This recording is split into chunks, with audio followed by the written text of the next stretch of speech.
Meanwhile, the 40-day shutdown sparking President Trump to call for the elimination of the 60-vote filibuster, which Senate Majority Leader John Thune is against, fearing that Democrats will use it to pass their agenda without Republicans' input in the future. But this is something Press Secretary Karoline Leavitt told us to expect regardless. She said it here last week. Watch.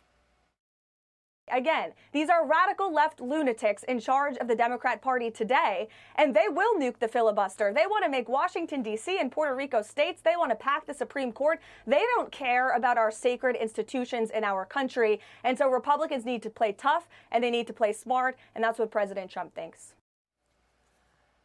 Joining me now is Wisconsin Senator Ron Johnson, fresh off of his efforts to get federal workers paid and opening this government. Senator, great to see you. Thank you so much for joining us. And I want to start right here on what you just heard from Karoline Leavitt, and that is about this filibuster debate, because I also spoke with Florida Congressman Byron Donalds on Friday, and here's what he told me. Watch this. In my view, the next time the Democrats have the trifecta, they are going to get rid of the filibuster. They are going to pack the courts. They're going to make D.C. a state. So my view is let's actually get real policy solutions on healthcare, on energy, on regulatory reform, on real immigration visa reforms.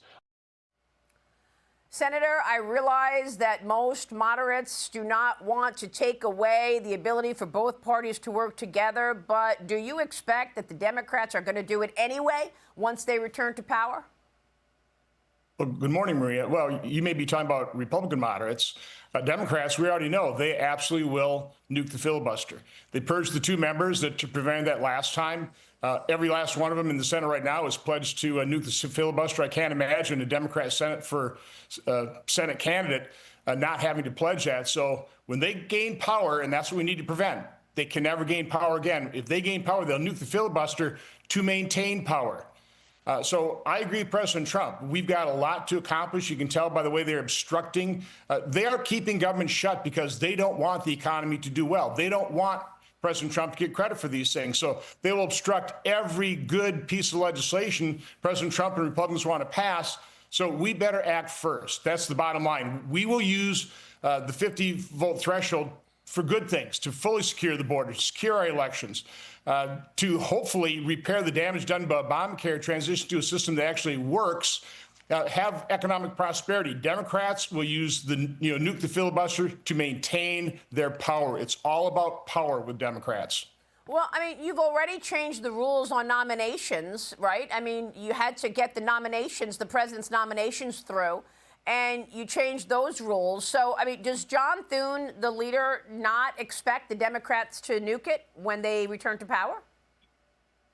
I've got to believe every Republican believes they'll do that. But again, they are clinging. Listen, I wish the Democrats respect the filibuster. It's a good thing for the institution, but they don't. So you have to recognize that reality. I come from the private sector. A lot of realities sometimes you don't like to recognize, but if you don't, you're going to be in big trouble. And that's basically what President Trump is saying. We have to recognize that reality. If we want to do good things for the American public, we better end the filibuster on our watch. Well, I mean, why don't you take a vote on it? I mean, do you believe you have the 51 votes within Republicans to nuke the filibuster? You know, I actually proposed that to Leader Thune as soon as we won the majority here. Let's take a vote on the filibuster. Let's see if Democrats are really serious that they want to get rid of the filibuster with President Trump in office. So maybe our first strategy ought to be is try and change the rules the way the Senate should change the rules with 67 votes. Take that vote. It would be very interesting. Are Democrats dedicated to nuking the filibuster when the other side's in power or not? Be about the only thing that would restrain them from nuking it when they got power if they're on record as saying no when President Trump was in office. So what's your gut? Do you think you have the support within the Republican Party? Probably not now. But again, we didn't have the support to change the rules on nominations until the Democrats were so obstructive, so obnoxious. People realize he's not even going to get half of what a normal president would get in the first Congress. And so the entire conference finally said, we have to do this. This is just so obnoxious what the Democrats are doing. My guess, I mean, look at how many days we've been in shutdown now. When the House passed a very reasonable CR, the same type of continuing resolution the Democrats voted for 13 times under Biden, at Biden's spending levels, and they are still holding firm, emboldened by Tuesday's election. Wow. Senator, where are we? I know you're going to do another test vote later today. Do you expect government to open this week? Yeah, I sure hope so. Maria, you have to understand how profoundly broken the appropriation process is. I've been here 15 years. We should have passed 180 appropriation bills before the end of the fiscal year. We've passed 6. It's a 96.7% failure rate. We have to recognize that reality. The real solution, the long-term solution, is my Eliminate Shutdowns Act. We'd never have this conversation again.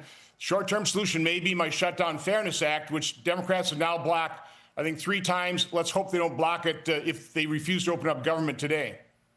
So do you think that you're going to have any success in terms of getting federal workers paid? Yeah, I don't know how Democrats can continue to say no. I mean, we had one senior Democrat staffer say we're not going to open up the government until planes start falling out of the sky. God, I hope that doesn't happen. I hope that's not what's required. I've always thought I've been making good progress with Democrats, but then they always throw up just one more concern about, we're not doing this. My original Shutdown Fairness Act covered working, the working federal, the right. people forced to work. Then I added furloughed workers. Then I've added all this kind of language to address their phantom concerns. I've gone, the extra 10 miles to try and get this done. We're doing it overnight. Hopefully we'll have a bill that they will finally embrace today if they don't vote for a continuing resolution to open up the government. Senator, let me switch gears, ask you about the dirty tricks played. And I know you were among the senators that were tracked.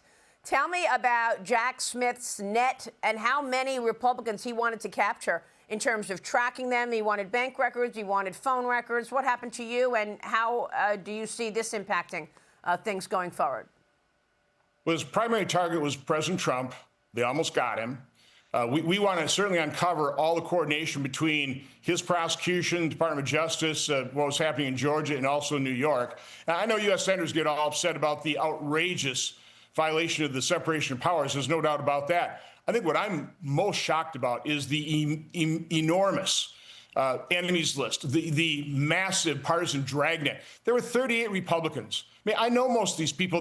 They're little old ladies that have run county chairs they've been county chairs for decades. They were the ultimate slave electors. Jack Smith tried to criminalize that. Judge Troupas, a man of integrity, represented President Trump for 2 months as his lawyer during a very legitimate challenge for all the irregularities in Wisconsin. He probably spent $1 million in legal fees already. They've indicted him for felonies. They have weaponized the Justice Department against ordinary Americans. That's the greatest outrage. So you're talking about 38 Wisconsinites, not just Republicans, because I believe when you talk about Republicans, you're talking about 200 people, including groups. But you're zeroing in on 38 people from Wisconsin? Yeah, 38 normal Wisconsinites, God-fearing, country-loving, law enforcement supporting people that just were involved in politics because they want to save this country. They were on the enemies list. They were targeted. They had civil suits. They had to settle. They incurred legal fees. That's what Democrats are doing. They're literally trying to cripple their political opposition. So this was way beyond just targeting President Trump. This is a massive scandal, orders of magnitude worse than Watergate. Wow, Senator, we're going to keep a spotlight on that, certainly, and we're talking with Devin Nunes about it coming up. Thank you so much. Ron Johnson, good to see you, sir. We'll be watching.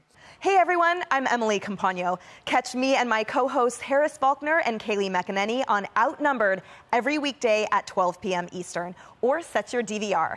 Also, don't forget to subscribe to the Fox News YouTube page for daily highlights.